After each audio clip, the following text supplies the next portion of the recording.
Hello दोस्तों, स्वागत है आप सभी का फिर एक बार आप सबके अपने चहीते YouTube चैनल पर। चैनल का नाम है प्रसन्ना चैनल।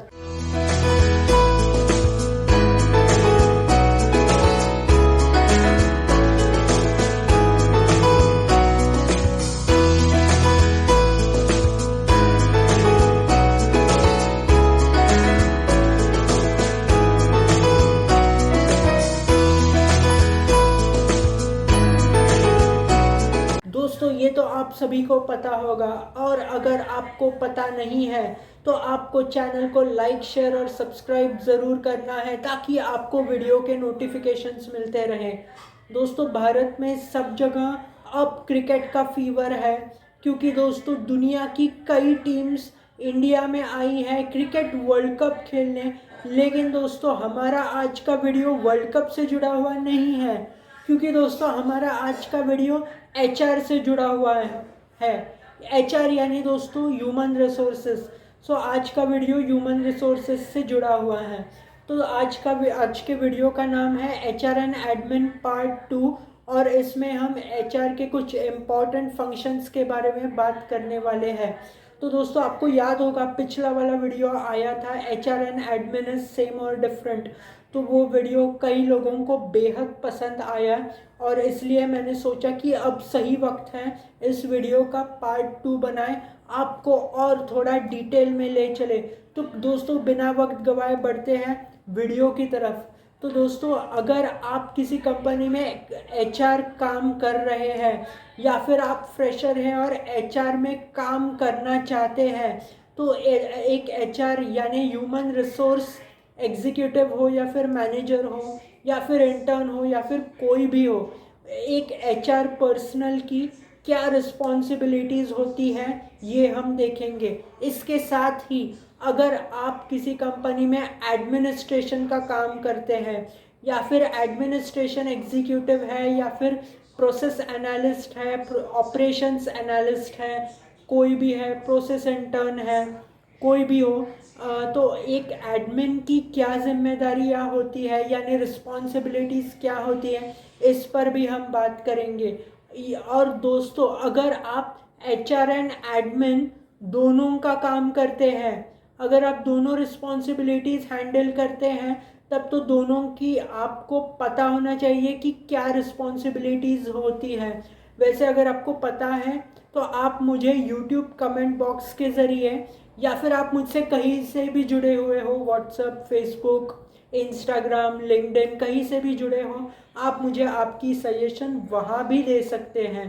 तो दोस्तों, बिना वक्त गवाए बढ़ते हैं वीडियो की तरफ। और फिर एक बार बता दूं, आज का वीडियो बिल्कुल भी स्किप मत कीजिएगा, क्योंकि दोस्तों अगर आप एचआर एंड एडमिन की फील्ड में फ्रेशर है तो आज का वीडियो आपको पूरा एनालिसिस दे देगा एचआर एंड एडमिन के फंक्शंस की। तो दोस्तों, देर किस बात की है, बढ़ते हैं वीडियो की तरफ। तो दोस्तों, आशा करता हूँ कि आपको मेरी स्क्रीन ठीक से दिखाई दे रही है। तो आपको स्क्रीन पर दिखाई दे रहा होगा एचआर एंड एडमिन फंक्शंस। तो दोस्तों, अब हम ग्राफिक्स के ज़रिए बात करने वाले हैं, तो कृपया ठीक से समझ लीजिएगा। बढ़ेंगे आगे। तो दोस्तों, सबसे पहला जो एक एचआर फंक्शन होता है वो है रिक्रूटमेंट। अब दोस्तों, रिक्रूटमेंट यानी क्या? रिक्रूटमेंट यानी नए नए कैंडिडेट्स को लेकर आना इंटरव्यू के लिए कंपनी में। तो जिसे हम रिक्रूटमेंट कहते हैं। अब कैंडिडेट्स को लेकर हम आते हैं जॉब पोर्टल्स के ज़रिए। तो इसमें सबसे पहला जो काम होता है तो वो होता है सोर्सिंग, यानी जॉब पोर्टल्स पर कैंडिडेट्स को ढूंढना, और इसे हम सोर्सिंग कहते हैं। इसके बाद दोस्तों अगला प्रोसेस होता है वो स्क्रीनिंग कहते हैं इसे, यानी एक एचआर कॉल करके एक कैंडिडेट से बात करता है। अब दोस्तों, स्क्रीनिंग का प्रोसेस होता है पूरा टेलीफोनिक होता है। अब बढ़ेंगे हम आगे। तो दोस्तों, अगला जो प्रोसेस होता है वो होता है शॉर्ट लिस्टिंग करने का। तो दोस्तों, एचआर के सामने कई कैंडिडेट्स होते हैं। स्क्रीनिंग यानी कैंडिडेट्स के साथ पूरी तरह बात करने के बाद एक एचआर का काम होता है कि कौन सा कैंडिडेट जो रिक्वायरमेंट है उसमें फिट बैठ रहा है, और अगर वो कैंडिडेट सच में बहुत अच्छा है तो उसका हमें इंटरव्यू अरेंज करना पड़ता है। तो इस प्रोसेस को शॉर्टलिस्टिंग कहते हैं, यानी एक मान लो 30-40 कैंडिडेट है, उनमें से कुछ अच्छे कैंडिडेट्स को निकालना, और जिसे शॉर्टलिस्टिंग कहते हैं। दोस्तों जैसे ही सोर्सिंग, स्क्रीनिंग और शॉर्टलिस्टिंग हो जाता है कैंडिडेट्स का, तो इसके बाद शेड्यूल करने पड़ते हैं इंटरव्यूज़, जिसे हम शेड्यूलिंग कहते हैं। तो शेड्यूलिंग का भी एक प्रोसेस होता है जिसमें हम कैंडिडेट्स को ईमेल भेजते हैं कि आपका इंटरव्यू इस समय इस इंसान के साथ है, फर्स्ट राउंड, सेकेंड राउंड, जो भी है। तो दोस्तों इस प्रोसेस को शेड्यूलिंग कहा जाता है। बढ़ेंगे हम आगे, और इसके बाद दोस्तों सैलरी नेगोशिएशन का प्रोसेस होता है, जिसमें एक एचआर डील करता है कैंडिडेट के साथ, जान लेता है उसके एक्सपेक्टेशंस क्या है, और ऑर्गेनाइजेशन से बात करके उस मुताबिक एक सैलरी फिक्स करता है। तो दोस्तों ये होता है रिक्रूटमेंट। इसके बाद हम बढ़ेंगे जॉइनिंग फॉर्मेलिटीज़ की तरफ, जिसमें हम कैंडिडेट्स के सारे डॉक्यूमेंट्स कलेक्ट कर लेते हैं। डिटेल में तो हम बात करेंगे, लेकिन फ़िलहाल बढ़ते हैं आगे। इसके बाद की प्रोसेस जो होती है उसे ऑनबोर्डिंग कहा जाता है। ऑनबोर्डिंग यानी जो नया कैंडिडेट कंपनी में आया है उसके कलीग्स के साथ या फिर उसके जो सीनियर्स हैं उसके साथ पहचान कराकर हम देते हैं, ताकि वो उनके साथ घुल मिल जाए। तो दोस्तों इसके बाद होता है इंडक्शन। इंडक्शन में हम जितने भी नए कैंडिडेट्स ज्वाइन हुए हैं कंपनी में, उनको कंपनी की इन्फॉर्मेशन देते हैं, उनको कब आना है, जाना है, कब पंचिंग करना है, कब लंच है। तो ये सारी इन्फॉर्मेशन इंडक्शन में होती है। दोस्तों इसके बाद अगला जो फंक्शन है वो है अटेंडेंस मैनेजमेंट का। तो दोस्तों अटेंडेंस मैनेजमेंट में जब भी एम्प्लॉय पंच करता है, कार्ड के थ्रू हो या फिर फिंगरप्रिंट के थ्रू हो, तो जो भी उसका पंचिंग है एक रिपोर्ट बन जाता है, और फिर वो हम कैंडिडेट्स को दे देते हैं। तो अटेंडेंस मैनेजमेंट यानी जो भी कैंडिडेट का पंचिंग हुआ है उसके मुताबिक कैंडिडेट की सैलरी तय हो जाती है। जो कैंडिडेट आपका एम्प्लॉय बन गया है तो उसकी सैलरी डिसाइड होती है। तो इसलिए अटेंडेंस मैनेजमेंट ये एक इम्पॉर्टेंट फंक्शन है एचआर का। आगे बढ़ेंगे दोस्तों, अब एडमिन की जिम्मेदारियों की तरफ जाते हैं। तो सबसे पहली बात होती है जो एडमिन देखता है, तो वो है क्लीनिंग ऑफिस प्रेमाइसेस, या फिर जो भी है पूरा क्लीनिंग, जो भी क्लीनिंग का फंक्शन है ये उसका मतलब ध्यान रखना, क्लीनिंग करवा के लेना, ये एडमिन का काम होता है। इसके बाद कंपनी में जो भी रिपेयर्स हो, कई तरीके के रिपेयर्स होते हैं, लाइक कोई इलेक्ट्रिसिटी का इशू है या फिर कोई भी जो मेजर इश्यूज़ होते हैं, तो एक एडमिन का काम होता है कि वो इन इश्यूज़ को सॉल्व करवा के ले।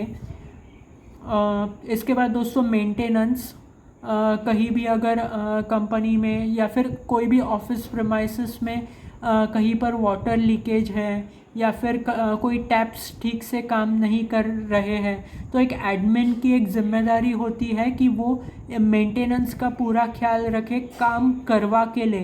दोस्तों एडमिन खुद काम नहीं करता है, वो काम करवा के लेता है, और मेंटेनेंस का ठीक से ख्याल रखना ये एडमिन का काम होता है। दोस्तों इसके बाद होता है कैंटीन मैनेजमेंट, यानी अगर आपकी कंपनी में या फिर आप किसी भी ऑफिस में काम करते हैं और वहाँ पर लंच की सुविधा होती है, तो एक एडमिन का काम होता है कि वो जो कैंटीन है उसका ठीक से ख्याल रखे, यानी क्लीनिंग करवा के ले।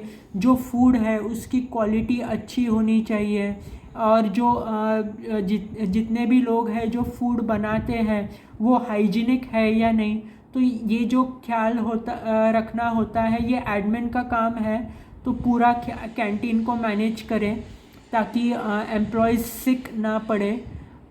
तो दोस्तों इसके बाद होता है ट्रांसपोर्ट मैनेजमेंट, यानी अगर कंपनी काफ़ी दूर है और अगर कंपनी की कोई कैब या बस फैसिलिटी है, तो एडमिन का काम होता है कि हर कंपनी के हर एम्प्लॉय को, अगर वो एलिजिबल है या फिर आप जो भी कैब है या फिर बस है अगर वो उस रूट पर होती है जहाँ पर एक एम्प्लॉय रहता है, या फिर एम्प्लॉय के घर से अगर वो एक सूटेबल डिस्टेंस पर है, मतलब जो बस का या फिर कैब का स्टॉप, तो एडमिन की जिम्मेदारी है वो इसके लिए अरेंजमेंट करे।